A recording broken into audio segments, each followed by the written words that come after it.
Hello students welcome to all my YouTube channel. तो students अज दी इस वीडियो दे विच असीं मेरिटोरीअस स्कूल इंट्रेंस एग्ज़ाम जो कि 2022 मई दे एंड दे विच कंडक्ट करवाया जा रहा है तो उसकी जो कोचिंग क्लास असी मैथ दी अज शुरू कर रहे हैं। तो फ्रेंड्स अगर तुसी इस चैनल ते नवे हो अजे तक चैनल नूं सबसक्राइब नहीं किया तो प्लीज़ पहला चैनल नूं सबसक्राइब करो तो इस दे नाल बैल आइकन को प्रेस करो ताकि हर इन्फॉर्मेटिव वीडियो का नोटिफिकेशन तुहाडे तक सब तो पहला पहुँच सके। इस नाल ही अगर तुहानूं वीडियो अच्छी लगे वीडियो को लाइक और शेयर जरूर करना। तो ये जो क्लास है डेली असी जो मैथ की कोचिंग क्लास शुरू कर रहे हैं। तो इस दे नाल ही असी अज का जो मैथ के मल्टीपल चॉइस क्वेश्चन है उसनूं शुरू करते हैं। तुसीं देख सकते हो स्क्रीन पर। तो स्टूडेंट्स तुसीं देख सकते हो क्लास 10वीं का सिलेबस है ना मेरिटोरीअस स्कूल इंट्रेंस एग्ज़ाम जो कि क्लास 11 का जो एग्ज़ाम होना है उस दे विच क्लास 10th लैवल का मैथ आना है जो कि तुसीं 10th दे विच इस वेले 10th के एग्ज़ाम की तैयारी कर रहे हो और 10th का ही मैथ जो है तुहाडे सिलेबस के विच आना है। तो सब तो पहला असी लैसन नंबर 1 है और इस दे विच असी टॉपिक शुरू करें मिलान करो नाल संबंधित प्रश्न है। साडे को दो पार्ट होणगे, एक पार्ट ए आ गया एक पार्ट बी आ गया, इन्हां नूं तुसीं मैचअप करना है। तो स्क्रीन ते तुसीं देख सकते हो क्वेश्चन नंबर 1 है जिस दे विच √3 है और राइट साइड दे साडे कोल 4 ऑप्शन है, इन्हां विचों असीं मैचअप करना है। तो किहड़ा ऑप्शन जिहड़ा कि सही होएगा। तो सब तो पहला जो क्वेश्चन साडे कोल क्वेश्चन नंबर 1 है √3 ए की है जी, इस द राइट ऑप्शन है ऑप्शन सी है कि जो √3 है ये एक अपरिमेय संख्या है। ये अपरिमेय संख्या है क्योंकि जो भी संख्या जिहड़ी साडे कोल अंडर रूट दे विच हुंदी है उन्होंने असीं अपरिमेय संख्या कहने हैं। नंबर दूसरी ऑप्शन है 17/8। 17/8 है और इसका जो राइट आंसर है वो ऑप्शन बी है जिन्हों असीं कहने हैं शांत आवर्ती, जिन्हों असीं कहने हैं टर्मीनेटिंग। जिमें कि तुसीं देख सकते हो 17/8 है। अगर इस दे असीं डिनोमीनेटर अगर असीं डिनोमीनेटर दे फैक्ट बनाने हैं यानी कि हर दे और ये फैक्ट बनते हैं 2⁻3। तो असी 10th क्लास पढ़िया है कि अगर साडे कोल फ्रैक्शन है उसका अगर हर है उसके फैक्टर 2⁻n या 5⁻n दोनों ही नंबर आ जान या 2⁻n या 5⁻n या दोनों विचों कोई एक पावर आ जाती है या 2 की या 5 की, तो वो नंबर साडे कोल टर्मीनेटिंग होंदा है जिन्हों असीं कहने हैं शांत आवर्ती। तो तुसीं देख सकते हो 17/8 है और इसका जो डिनोमीनेटर है हर है उसकी पावर बन जाती है 2⁻3।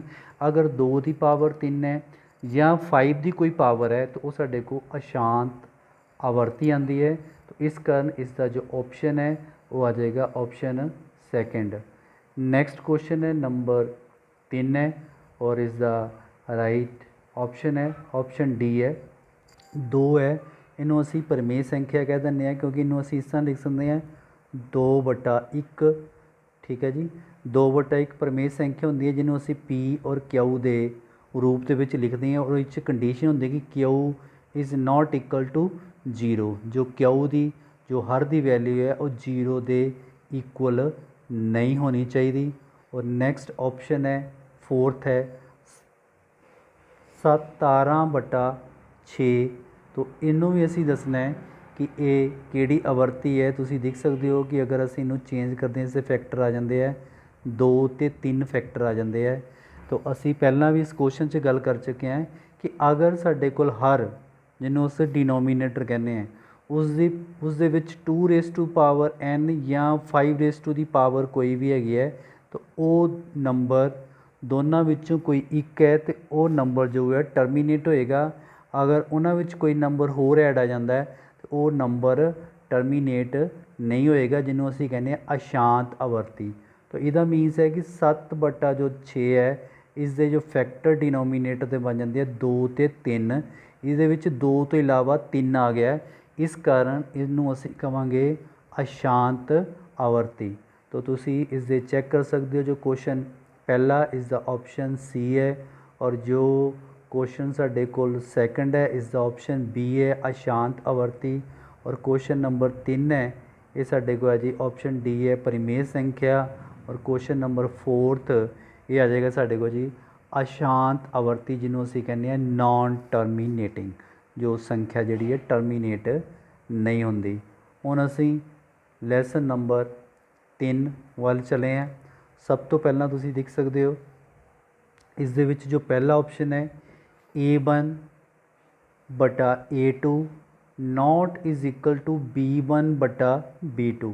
ਤਾਂ ਇਹ ਇਕੁਏਸ਼ਨ ਕਿਹੜੀ ਹੈਗੀ ਹੈ, ਜਿਵੇਂ ਕਿ ਤੁਸੀਂ ਦੇਖ ਸਕਦੇ ਹੋ ਜਦੋਂ ਵੀ ਕੰਡੀਸ਼ਨ ਆਉਂਦੀ ਹੈ ਸਾਡੇ ਕੋਲ ਕਿ A1/A2 note is equal to B1/B2, ਅਤੇ ਇਹਨੂੰ ਅਸੀਂ ਕਹਿੰਦੇ ਹਾਂ ਜੀ ਕੇਵਲ ਇੱਕ ਹੱਲ ਹੈ।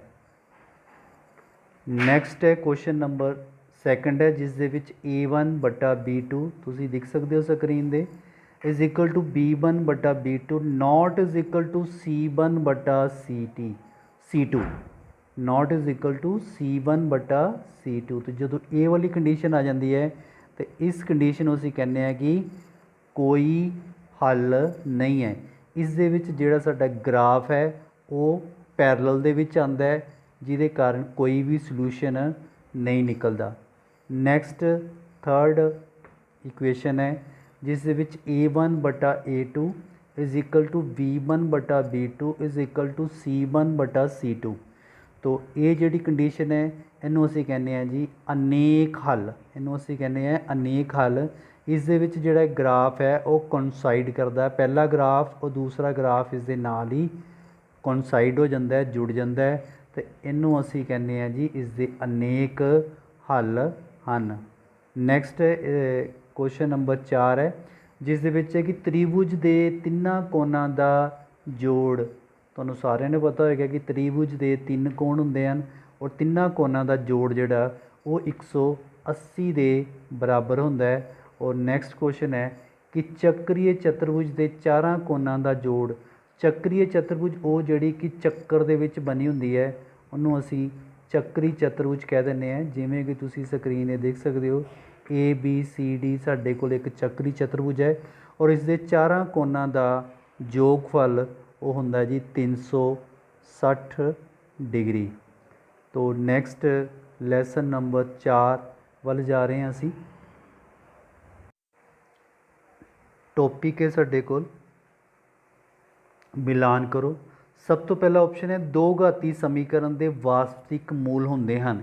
ਇਹਨਾਂ ਵਿੱਚੋਂ ਅਸੀਂ ਕੰਡੀਸ਼ਨ ਨੂੰ ਆਇਡੈਂਟੀਫਾਈ ਕਰਨਾ ਹੈ ਕਿ ਕਿਸ ਕੰਡੀਸ਼ਨ ਦੇ ਵਿੱਚ ਮੂਲ ਜੋ ਹੈ ਵਾਸਤਵਿਕ ਹੁੰਦੇ ਹਨ। ਸਾਨੂੰ ਸਾਰਿਆਂ ਨੂੰ ਪਤਾ ਹੈ ਕਿ ਡਿਸਕ੍ਰੀਮਿਨੈਂਟ ਦਾ ਜੋ ਫਾਰਮੂਲਾ ਹੁੰਦਾ ਹੈ ਡੀ ਨਾਲ ਡਿਨੋਟ ਕਰਦੇ ਹਾਂ, ਡਿਸਕ੍ਰੀਮਿਨੈਂਟ ਇਜ਼ ਇਕੁਅਲ ਟੂ ਹੁੰਦਾ B² ਮਾਈਨਸ 4AC। ਤਾਂ ਅਗਰ ਡਿਸਕ੍ਰੀਮਿਨੈਂਟ ਦੀ ਵੈਲਿਊ ਗ੍ਰੇਟਰ ਦੈਨ 0 ਆਉਂਦੀ ਹੈ ਤਾਂ ਸਾਡੇ ਕੋਲ ਮੂਲ ਜਿਹੜੇ ਹੈ ਵਾਸਤਵਿਕ ਹੁੰਦੇ ਆ। ਅਤੇ ਤੁਸੀਂ ਦੇਖ ਸਕਦੇ ਹੋ ਇਸ ਦੇ ਵਿੱਚ ਆਪਸ਼ਨ ਸਾਡੇ ਕੋਲ ਸੀ ਹੈ B² minus 4AC greater then 0। ਅਗਰ ਇਹ ਕੰਡੀਸ਼ਨ ਹੈ ਤਾਂ ਸਾਡੇ ਕੋਲ ਮੂਲ ਕੀ ਹੋ ਜਾਣਗੇ ਵਾਸਤਵਿਕ। ਨੈਕਸਟ ਹੈ ਕੋਈ ਮੂਲ ਵਾਸਤਵਿਕ ਨਹੀਂ ਹਨ। ਤਾਂ ਮੂਲ ਵਾਸਤਵਿਕ ਉਦੋਂ ਨਹੀਂ ਹੋਣਗੇ ਜਦੋਂ ਸਾਡੇ ਕੋਲ ਮੂਲ ਦੀ ਵੈਲਿਊ ਜਿਹੜੀ ਹੈ ਨੈਗੇਟਿਵ ਆ ਜਾਏਗੀ, ਯਾਨੀ ਕਿ ਲੈਸ ਦੈਨ 0। ਤਾਂ ਇਸ ਦਾ ਆਪਸ਼ਨ ਆ ਜਾਏਗਾ ਸਾਡੇ ਕੋਲ B is the right answer ਹੈ। ਨੈਕਸਟ ਕੁਐਸਚਨ ਹੈ ਦੋ ਬਰਾਬਰ ਵਾਸਤਵਿਕ ਮੂਲ ਹੁੰਦੇ ਹਨ ਜਦੋਂ ਸਾਡੇ ਕੋਲ ਡਿਸਕ੍ਰੀਮੈਂਟ ਦੀ ਜਿਹੜੀ ਵੈਲਿਊ ਹੈ ਉਹ 0 ਦੇ ਇਕੁਅਲ ਆ ਜਾਂਦੀ ਹੈ। D ਇਜ਼ ਇਕੁਅਲ ਟੂ 0, ਜਾਂ ਤੁਸੀਂ ਕਹਿ ਸਕਦੇ ਹੋ B² minus 4AC is equal to 0। Next question ਹੈ ਕੁਐਸਚਨ ਨੰਬਰ 4 ਹੈ, ਜੇ ਦੋ ਰੇਖਾਵਾਂ ਇੱਕ ਬਿੰਦੂ 'ਤੇ ਕੱਟਦੀਆਂ ਹਨ ਤਾਂ ਇਸ ਦੇ ਜਾਂ ਇਸ ਦਾ ਕੀ ਹੁੰਦਾ ਹੈ, ਕੋਈ ਹੱਲ ਨਹੀਂ ਹੁੰਦਾ, ਜਾਂ ਅਨੇਕ ਹੱਲ ਹੁੰਦੇ ਆ, ਜਾਂ ਇੱਕ ਹੱਲ ਹੁੰਦੇ। ਜਦੋਂ ਦੋ ਰੇਖਾਵਾਂ ਆਪਸ ਵਿੱਚ ਇੱਕ ਬਿੰਦੂ 'ਤੇ ਕੱਟਦੀਆਂ ਹਨ ਅਤੇ ਇਹਨੂੰ ਅਸੀਂ ਕਹਿੰਦੇ ਹਾਂ ਇੱਕ ਵਿਲੱਖਣ ਹੱਲ ਹੁੰਦਾ ਹੈ। ਇਸ ਦਾ ਰਾਈਟ ਆਨਸਰ ਆ ਜਾਏਗਾ ਇੱਕ ਵਿਲੱਖਣ ਹੱਲ ਹੁੰਦਾ ਹੈ। ਅਗਲਾ ਕੁਐਸਚਨ ਹੈ ਜੇ ਦੋ ਰੇਖਾਵਾਂ ਸਮਾਂਤਰ ਹਨ, अगर साढ़े को ग्राफ के विच दो रेखावां समांतर हैं तो इनू असी कहने हैं कि कोई हल नहीं है, इसका कोई भी सलूशन नहीं निकलता, इसनों असी कह दें कोई हल नहीं है। नैक्सट क्वेश्चन है, जे रेखावां संपाती तो इसके अगर रेखावां संपाती हैं, एक ग्राफ की लाइन दूसरी ग्राफ की लाइन के नाल जो संपाती हो जाती है, कोइंसीडेंट हो जाती है, तो उन्होंने असी कहने हैं अनेक हल। जो एक इक्वेशन की जिहड़ी रेखा है दूसरी इक्वेशन की रेखा के नाल संपाती हो जाती है, कोइंसीडेंट हो जाती है, तो उन्होंने असी कहने हैं कि अनेक हल है। उस तो बाद है क्वेश्चन नंबर 7 देख सकते हो तुसीं, A X square plus B X plus C is equal to 0, जो कि ए इज़ इक्वल टू 0 है और बी और सी नॉट इज़ इक्वल टू 0, तो बी तो सी वास्तविक संख्या होणगियां, तो इनू असीं की कहांगे, जो अगर ए की वैल्यू 0 है तो ए एक्स स्केयर ये भी की बन जाएगा साढ़े को 0, तो साढ़े को इक्वेशन की रह जाएगी B X plus C is equal to 0, तो इनू असीं की कहने हैं रेखी समीकरण, लीनियर इक्वेशन, इनू असीं कहने हैं रेखी समीकरण, जिन्हों असीं कहने हैं लीनियर इक्वेशन। तो नैक्सट क्वेश्चन नंबर 8 है कि अगर A X square plus B X is equal to 0, जिस दे which A not is equal to 0 होएगा एंड ए बी सी वास्तविक संख्या होंगे, तो इनू असीं की कहांगे, इनू असीं कहांगे दो घाती समीकरण, इनू असीं कहने हैं दो घाती समीकरण, A X square plus B X plus C is equal to 0। Next question number lesson साढ़े कोल फिर जिस दे विच क्वेश्चन नंबर 1 देख रहे हो तुसीं, ए प्लस डी, ए प्लस 2D, ए प्लस 3D, तो ये तुसीं मिलान करना है इसका कि इसका राइट ऑप्शन राइट वाली साइड को देखना है की ऑप्शन होएगा, तो ए प्लस डी, ए प्लस 2D, ए प्लस 3D ये एक AP का आम रूप है। AP जिन्हों असीं कहने अर्थमैटिक प्रोग्रैशन, अर्थमैटिक प्रोग्रैशन है।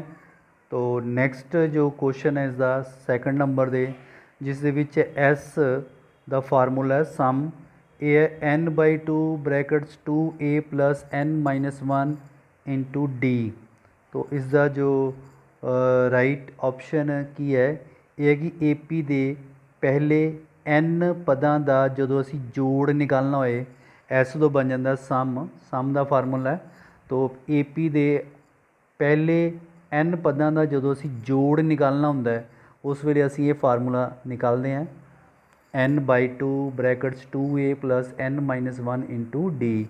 नैक्सट क्वेश्चन है Sn is equal to n+1/2, तो ये उस क्वेश्चन नंबर 3 है और इसका जो राइट आंसर है तुसीं देख सकते हो स्क्रीन दे, ये ऑप्शन है पहलियां n धन संपूर्ण संख्यावां दा जोड़ सूत्र फाइंड करने वास्ते है, धन संपूर्ण संख्यावां दा ये जोड़ सूत्र है formula n+1/2।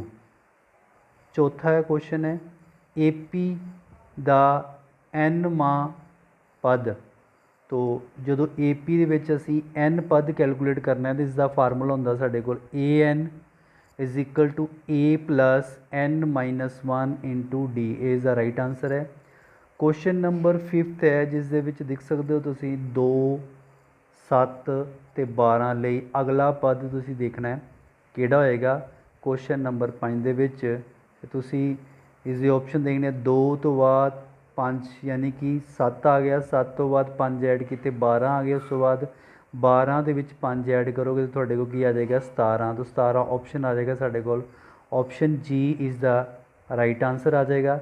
Next question number 6 है जिस 21, 18 ਤੇ 15, 21 ਵਿੱਚੋਂ 3 ਘਟਾ ਦਿਓ ਤੇ 18 ਆ ਗਏ, 18 ਵਿੱਚੋਂ 3 ਘਟਾ ਦਿਓ 15 ਆ ਗਏ, 15 ਵਿੱਚੋਂ 3 ਘਟਾ ਦਿਓ ਤੇ ਕੀ ਆ ਜਾਣਗੇ 12 इज़ ऑप्शन आ जाएगा E is the right option आ जाएगा। नैक्सट है क्वेश्चन नंबर 7 है जिस विच -1 -5 -1, उस तो बाद है 3, उस तो बाद है 3, उस तो बाद साढ़े को है जी 7, तो इसका जोड़ा अगला पद है वो तुसीं दसना है तो इसका जो अगला पद है वो आ जाएगा साढ़े को जी 11। तो इस जिसमें -5 है, इस दे विच असी माइनस कर दिंने आ, ऐड किए 4 तो -1 आ गया, फिर ऐड किए 4 साढ़े को 3 आ गया, फिर 4 ऐड किए तो 7 आ गया, फिर 4 ऐड किए तो की आ गया 11। तो इसका जो राइट ऑप्शन है वो साढ़े को आ जाएगा 11 इसका राइट आंसर आ जाएगा। नैक्सट क्वेश्चन नंबर साढ़े को है जी 8th, जिस विच दसिया गया है कि 2 4 6 8 10 ए पी है। तो बिल्कुल है जी, ए पी किस तरह सानू पता लगता है, अगर इन्हों के विच जो इन्हों का कॉमन डिफरेंस है वो अगर सेम आता है, जिन्हों असी डी के नाल डिनोट करते हैं साझा अंतर, अगर वो सेम है हर केस दे विच तो उन्होंने असी की कह दें ए पी। तो इस कारण इसका जो राइट आंसर आ जाएगा क्वेश्चन नंबर 8 का वो आ जाएगा साढ़े को जी आई, ये ए पी है, ये ऑप्शन आ जाएगा। उस तो बाद एक तो बाद आ गया 4 तो 4 तो बाद आ गया 8, 8 तो बाद आ गया 5। ये देख सकते हो जो कॉमन डिफरेंस है वो सेम नहीं है। अगर 4 विचों 1 कढ़ाने 3 आ गया, 8 विचों 4 कढ़ाने 4 आ गया, 13 विचों 8 कढ़ाने तो 5 आ जाता है। तो इन्हों का कॉमन डिफरेंस सेम नहीं होने कारण इस कारण ये ए पी नहीं होएगी, इस कारण इसका राइट आंसर आ जाएगा जी एच है। उस तो बाद क्वेश्चन नंबर 10 है, ये ए पी है जिदे 3 1 -1 -3, इसका पहला पद दसना है, इसका पहला पद आ जाएगा जी 3 नंबर पर यानी कि 3। तो नैक्सट क्वेश्चन है -5 -1 3 तो 7, इसका जो साझा अंतर पता करना है, और साझा अंतर होंदा है साढ़े कोल कि असी सैकेंड टर्म विचों फस्ट टर्म कैलकुलेट करने हैं, यानी कि फस्ट टर्म नू माइनस करते हैं। तो सैकेंड टर्म इस दे विच -1 है, माइनस करांगे तो आ जाएगा -5, इनू सॉल्व करांगे तो माइनस माइनस प्लस हो जाएगा, तो साझा अंतर आ जाएगा साढ़े कोल 4। तो इसका राइट आंसर तुसीं स्क्रीन पर देख सकते हो जी, इसका राइट आंसर आ जाएगा। नैक्सट है जी असी क्वेश्चन नंबर 6 यानी कि लैसन नंबर साढ़े को 6 आ गया, जिस दे विच सारे वर्ग डैश होंदे हैं, सारे जिहड़े वर्ग है उन्होंने असी की कह दें हैं समरूप, उन्हों की शेप इक्को जी होंदी है पर एक्चुअल साइज़ का डिफरेंस होंदा है, इस कारण सारे जिहड़े वर्ग है उन्होंने असी कहने हैं कि वो की होंदे है समरूप। सैकेंड है सारे डैश त्रिभुज समरूप होंदे हैं समभुजी, समभुजी यानी कि उन्हों दी भुजां जड़ियाँ वो बराबर होंदियां, उन्होंने असी कह दें हैं समभुजी। उस तो बाद क्वेश्चन नंबर 3 में देख सकते हो ट्राइंगल है, और जिस दे विच दोनों त्रिभुजां हैं, ये त्रिभुजां दसनियां कि ये होंदियां सर्वांग सम, इन्हों की कहने हैं सर्वांग सम। सर्वांग सम त्रिभुज की कंडीशन होंदी है कि इन्हों की जो एक्चुअल लेंथ है वो एक्चुअल लेंथ तो इक्वल होएगी, जिमें तुसीं देख सकते कि ई ए एक ट्राइंगल साढ़े को ए बी सी है, एक ट्राइंगल असी कर लेने डी ई एफ, जिस दे विच तुसीं देख सकते हो ए बी साढ़े को 2 सेंटीमीटर है, उधरों साढ़े को सी डी जी है वो इक्वल है, इनू असी लिख सकते हैं दोनों साइडां जड़ियाँ 2 सेंटीमीटर है, उधरों साढ़े को आ गया बी सी और उधरों साढ़े को आ गया ई डी, ये की है साढ़े को ए बी 4 सेंटीमीटर है, उधरों आ गया साढ़े को ए सी और उधरों आ गया साढ़े को ई एफ, ये भी की है साढ़े को 3 सेंटीमीटर है। तो जदों साइड एक्चुअल इक्वल होंदी है तो उन्होंने असी कहने हैं सर्वांग सम, जो एक्चुअल साइड इक्वल नहीं होंदी, शेप सेम होंदी है तो उसनों असी कह दें जी समरूप। नैक्सट क्वेश्चन है मिलान करो। नैक्सट लैसन है तुसीं देख सकते हो स्क्रीन दे विच समकोण त्रिभुज है ए बी सी, जिस दे विच ये फार्मूला लगाया गया ए सी का वर्ग बराबर ए बी का वर्ग प्लस बी सी का वर्ग। तो ये तुसीं देखना है भी किहड़ा फार्मूला तुहानूं पता होएगा, ये फार्मूला है जी पाइथागोरस थ्योरम या पाइथागोरस प्रमेय कह सकते हैं इनू। ये समकोण त्रिभुज है और समकोण त्रिभुज दे विच असीं पाइथागोरस नूं यूज़ करते हैं, और पाइथागोरस विच आ जाता करण का वर्ग बराबर होंदा है आधार का वर्ग जमा लंब का वर्ग। उस तो बाद है कि ट्राइंगल ए बी सी ते पी क्यू आर दो ट्राइंगल अगर समरूप हैं तो उन्होंने जिहड़ी कंडीशन है वो कंडीशन किहड़ी यूज़ होंदी है।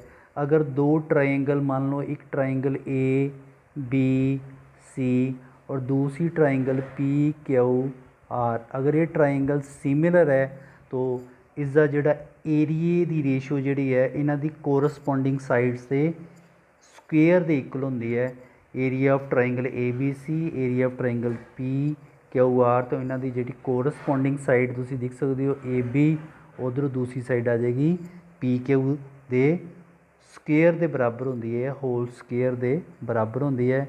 नैक्सट क्वेश्चन है क्वेश्चन नंबर 3 विच देख सकते हो दो समरूप त्रिभुजां दी भुजावां 4:9 हैं तो त्रिभुज का खेत्रफल पता करो।